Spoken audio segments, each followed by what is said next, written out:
Hi friends, welcome to our TNPSC VIP notes. நம்ம Tamil new book நோட்ஸை பொறுத்தளவுக்கு 6ஆம் வகுப்பு 2ஆம் பருவம் பார்த்துட்டு வரோம். போன வீடியோ வரைக்கும் 3 இயல்களில் இருக்கக்கூடிய செய்யுள் பகுதி பார்த்தோம். இந்த வீடியோவில் முதல் இயலில் இருக்கக்கூடிய உரைநடை பகுதி பார்க்க போகிறோம். 2வது பருவத்தை பொறுத்தளவுக்கு இதற்கு முன்னாடி அப்லோட் பண்ண வீடியோஸை நீங்கள் பார்க்கல அப்படின்னா அந்த வீடியோக்கான லிங்க்ஸை நான் டிஸ்கிரிப்ஷனில் கொடுத்துருக்கேன், பார்த்து படிச்சுக்கோங்க. நீங்கள் நம்ம சேனலுக்கு புதியவராக இருந்தீங்கன்னா நம்மளோட சேனலை சப்ஸ்கிரைப் பண்ணிக்கோங்க, கூடவே அந்த பெல் ஐக்கானையும் கிளிக் பண்ணிக்கோங்க. அப்படின்னா தான் நாம போடக்கூடிய வீடியோஸ் எல்லாமே உங்களுக்கு உடனே நோட்டிஃபை ஆகும். வாங்க இன்னைக்கு வீடியோக்குள்ள போகலாம். கல்விக்கண் திறந்தவர் அப்படின்ற லெசன் பார்க்க போகிறோம். இந்த லெசன் முழுக்கவே காமராஜர் அவர்கள் கல்விக்காக செஞ்ச சேவைகளை பற்றி தான் கொடுத்துருக்காங்க. இதில் நிறைய கதை மாதிரி கொடுத்துருக்காங்க. நம்ம எக்ஸாம் பாயிண்ட் ஆஃப் வியூவில் எது முக்கியமோ அதை மட்டும் பார்க்கலாம். ஒரு நாள் காமராஜர் அவர்கள் காரில் போய்கிட்டு இருக்கப்போ ஒரு சில சிறுவர்கள் ஆடு மேய்ச்சிக்கிட்டு இருக்கிறத பார்க்குறாங்க. அவங்கள கூப்பிட்டு, என்ன தம்பிகளா ஸ்கூலுக்கு போலையான்னு கேட்குறாங்க. அதற்கு அந்த சிறுவர்கள் எங்கள் ஊரில் ஸ்கூல் இல்லை அப்படின்னு சொல்கிறாங்க. அதற்கு காமராஜர் அவர்கள் ஒருவேளை உங்கள் ஊரில் ஸ்கூல் இருந்தால் நீங்கள் போய் படிப்பீங்களா அப்படின்னு கேட்குறாங்க. அதற்கு அந்த சிறுவர்கள் கண்டிப்பாக போய் படிப்போம் அப்படின்னு சொல்கிறாங்க. இந்த நிகழ்வுக்கு அப்புறமா எல்லா ஊர்லேயும் ஸ்கூல் தொடங்கணும் அப்படின்னு காமராஜர் அவர்கள் முடிவு பண்ணுறாங்க. அதுக்கப்புறமா இன்னொரு நிகழ்வு குறிப்பிட்டிருக்காங்க. காமராஜர் அவர்கள் ஒரு ஸ்கூல் ஃபங்க்ஷனில் மாணவர்கள்ட்ட என்ன சொல்கிறாங்க அப்படின்னா, படிப்பறிவு இருந்தால் தான் நாடு முன்னேற்றம் அடையும், அதனால் நாடு முழுக்க 50,000 பள்ளிகள் திறக்க முடிவு செஞ்சுருக்கோம் அப்படின்னு சொல்கிறாங்க.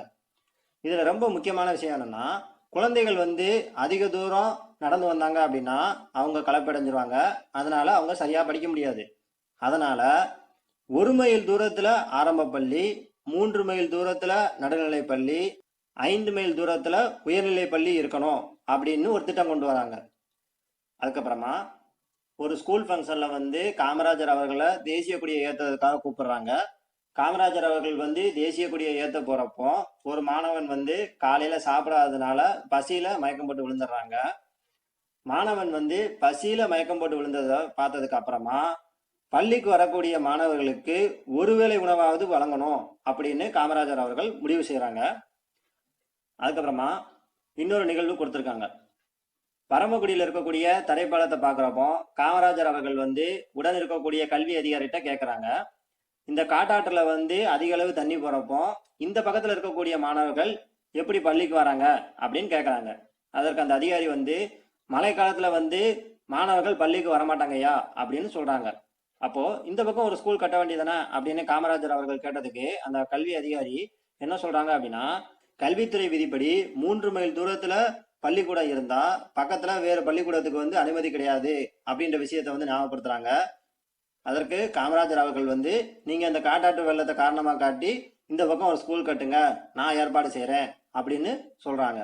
இந்த அளவுக்கு காமராஜர் அவர்கள் கல்விக்காக அதிக சேவைகள் செஞ்சிருக்காங்க. அதுக்கப்புறம் மறைந்த மேனாள் முதல்வர் காமராஜர் அவர்களுக்கு கல்விக்கண் திறந்தவர் அப்படின்னு ஒரு சிறப்பு பெயர் இருக்கு. இதுல ரொம்ப முக்கியமான பாயிண்ட் என்னன்னா, காமராஜர் அவர்களை கல்விக்கண் திறந்தவர் அப்படின்னு மனதார பாராட்டினவர் யாருன்னா தந்தை பெரியார் அவர்கள்.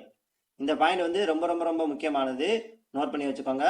இதுல எப்படி கேள்வி கேட்பாங்க அப்படின்னா, காமராஜர் அவர்களை கல்விக்கண் திறந்தவர் அப்படின்னு பாராட்டினது யார் அப்படின்னு கேட்கலாம், அல்லது தந்தை பெரியார் அவர்கள் காமராஜர் அவர்களை எவ்வாறு பாராட்டினார் அப்படின்னு 2 விதமா கேள்வி கேட்கலாம், நோட் பண்ணி வச்சுக்கோங்க. அதுக்கப்புறமா காமராஜர் அவர்களுக்கு இருக்கக்கூடிய சிறப்பு பெயர்கள் ஒரு சிலது கொடுத்துருக்காங்க. காமராஜர் அவர்களுக்கு பெருந்தலைவர், படிக்காத மேதை, கர்ம வீரர், கருப்பு காந்தி, ஏழை பங்காளர், தலைவர்களை உருவாக்குபவர் அப்படின்னு இத்தனை சிறப்பு பெயர்கள் இருக்கு. அதுக்கப்புறமா காமராஜர் அவர்கள் ஆற்றிய கல்வி பணிகள் ஒரு சிலதை குறிப்பிட்டிருக்காங்க. காமராஜர் அவர்கள் முதலமைச்சரா பதவியேற்றப்போ ஏறக்குறைய 6,000 தொடக்க பள்ளிகள் மூடி இருந்திருக்கு. அதனால காமராஜர் அவர்கள் அந்த ஸ்கூல் எல்லாத்தையுமே உடனடியாக திறக்கிறதுக்கு ஆணை பிறப்பிச்சிருக்காங்க. அதுக்கப்புறமா மாநிலம் முழுக்க அனைவருக்குமே இலவச கட்டாய கல்விக்கான சட்டத்தை இயற்றி தீவிரமா நடைமுறைப்படுத்தியிருக்காங்க. அதுக்கப்புறமா மாணவர்கள் பசி இல்லாம படிக்கணும் அப்படின்றதுக்காக மதிய உணவு திட்டத்தை அறிமுகப்படுத்தியிருக்காங்க. அதுக்கப்புறமா ஸ்கூல்ல படிக்கக்கூடிய மாணவர்களை பொறுத்தளவுக்கு இவங்க உயர்ந்தவங்க இவங்க தாழ்ந்தவங்க அப்படியெல்லாம் எதுவும் இல்லாம எல்லா மாணவர்களுமே ஏற்றத்தாழ்வு இல்லாம படிக்கணும் அப்படின்றதுக்காக சீருடை திட்டத்தையும் அறிமுகப்படுத்தியிருக்காங்க. அதுக்கப்புறம் பள்ளிகளில் இருக்கக்கூடிய வசதிகளை வந்து அதிகப்படுத்துறதுக்காக பள்ளி சீரமைப்பு மாநாடுகளும் நடத்தியிருக்காங்க. அதுக்கப்புறம் தமிழ்நாட்டில் வந்து பல இடங்கள்ல கிளை நூலகங்கள் தொடங்கியிருக்காங்க. அடுத்து மாணவர்களோட உயர்கல்விக்காக பொறியியல் கல்லூரிகள், மருத்துவ கல்லூரிகள், கால்நடை மருத்துவ கல்லூரிகள், அதோட ஆசிரியர் பயிற்சி நிறுவனங்கள் இவற்றையும் புதிதாக தொடங்கியிருக்காங்க. காமராஜர் அவர்கள் வந்து கல்விக்காக இவ்வளவு சேவைகள் செஞ்சிருக்காங்க. ஸோ காமராஜர் அவர்களுக்கு தமிழக அரசு சார்பாக செய்யப்பட்ட சிறப்புகள் வந்து ஒரு சிலது குறிப்பிட்டிருக்காங்க. மதுரை பல்கலைக்கழகத்திற்கு காமராஜர் அவர்களுடைய பெயர் சூட்டப்பட்டு மதுரை காமராஜர் பல்கலைக்கழகம் அப்படின்னு பெயர் மாற்றிருக்காங்க.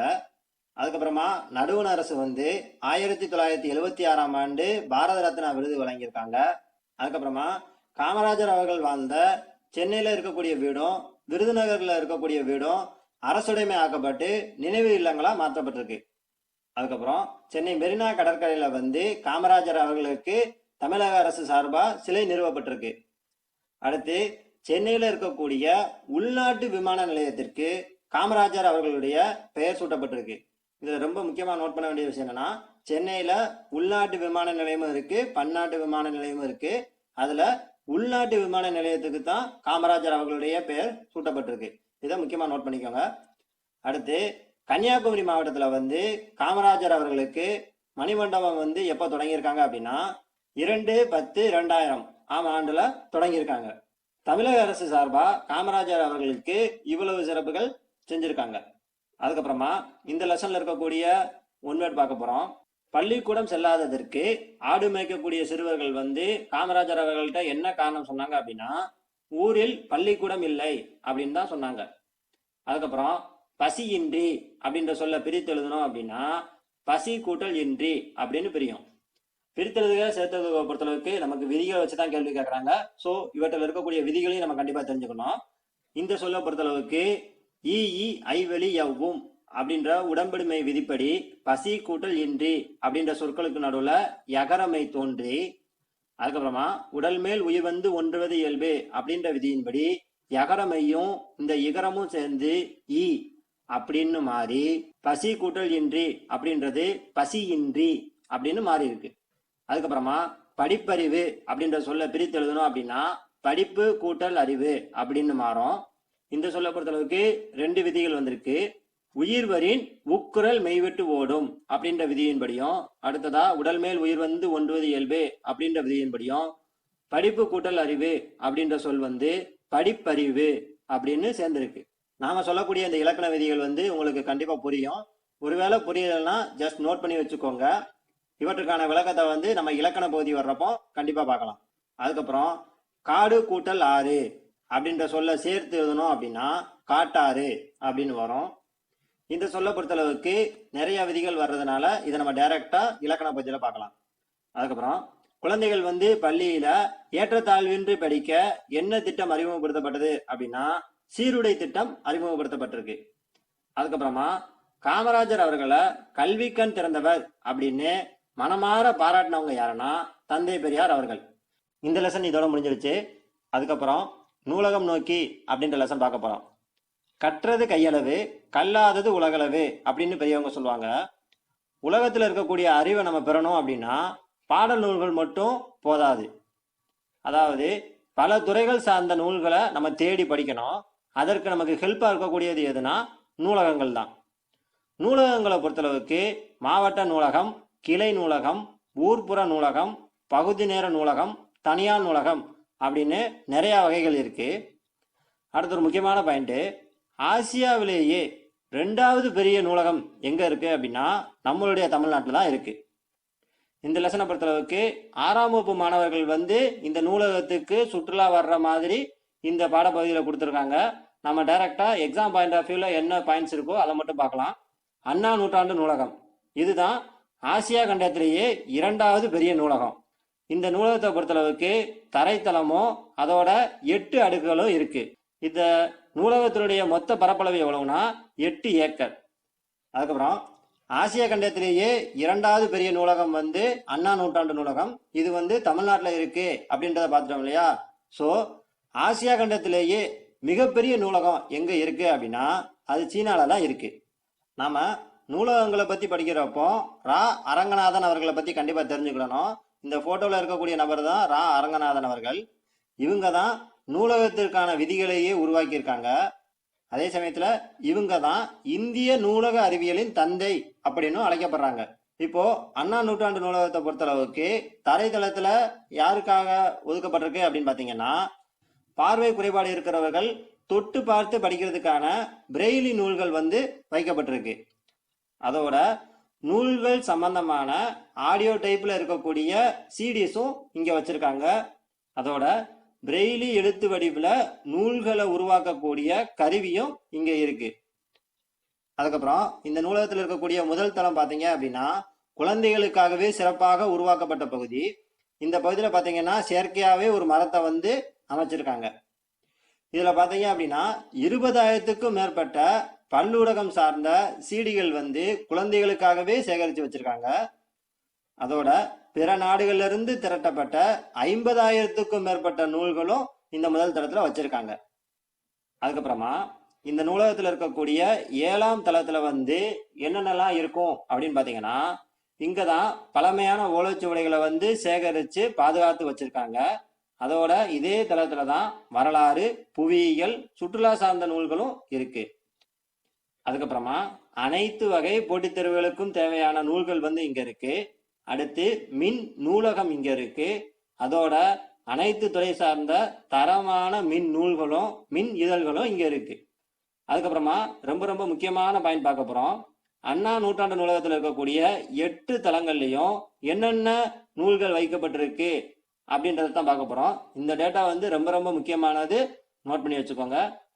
இந்த நூலகத்தில் இருக்கக்கூடிய தரைத்தளம் வந்து எதுக்காக ஒதுக்கப்பட்டிருக்கு அப்படின்னு பார்த்தீங்கன்னா, சொந்த நூல்களை வந்து படிப்பதற்காகவும், பார்வை குறைபாடு இருக்கக்கூடிய நபர்கள் வந்து பிரெய்லி நூல்கள் படிப்பதற்காகவும் ஒதுக்கப்பட்டிருக்கு. முதல் தளம் வந்து குழந்தைகளுக்காகவும் பருவ இதழ் படிக்கிறதுக்காகவும் ஒதுக்கப்பட்டிருக்கு. 2ஆம் தளத்துல பாத்தீங்க அப்படின்னா தமிழ் நூல்கள் வைக்கப்பட்டிருக்கு. 3ஆம் தளத்துல கணினி அறிவியல், தத்துவம், அரசியல் துறை சார்ந்த நூல்கள் வைக்கப்பட்டிருக்கு. 4ஆம் தளத்துல பொருளியல், சட்டம், வணிகவியல், கல்வித்துறை சார்ந்த நூல்கள் வைக்கப்பட்டிருக்கு.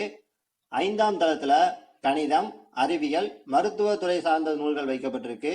6ஆம் தளத்துல பொறியியல், வேளாண்மை, திரைப்படக்கலை துறை சார்ந்த நூல்கள் வைக்கப்பட்டிருக்கு. 7ஆம் தளத்துல வரலாறு மற்றும் சுற்றுலாத்துறை சார்ந்த நூல்கள் வைக்கப்பட்டிருக்கு. கடைசியா 8ஆம் தளத்துல வந்து நூலகத்தினுடைய நிர்வாக பிரிவு வந்து இருக்கு. அதுக்கப்புறமா ஒரு முக்கியமான பாயிண்ட் கொடுத்துருக்காங்க. நூலகத்திலேயே படித்து உயர்ந்த நிலைக்கு போன சில நபர்களை வந்து குறிப்பிட்டிருக்காங்க. அறிஞர் அண்ணா அவர்கள், ஜவஹர்லால் நேரு அவர்கள், அண்ணல் அம்பேத்கர் அவர்கள், கார்ல் மார்க்ஸ் அவர்கள், இவங்க எல்லாமே நூலகத்திலேயே படிச்சு உயர்ந்த நிலையை அடைஞ்சவங்க.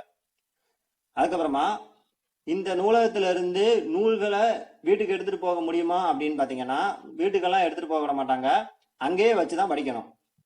அதுக்கப்புறமா இந்த நூலகம் முழுவதுமே குளிர்பதன வசதி வந்து செய்யப்பட்டிருக்கு. அதே சமயத்துல குளிர்பதன வசதியோட கூடிய கூட்ட அரங்கு, கலை அரங்கு, கருத்தரங்கு கூடம், கண்காட்சி அரங்கு இவைகளும் இங்க இருக்கு. அதுக்கப்புறமா நூலகங்களை பொறுத்தளவுக்கு எல்லா ஊர்கள்லயுமே நூலகங்கள் இருக்கிறது இல்ல.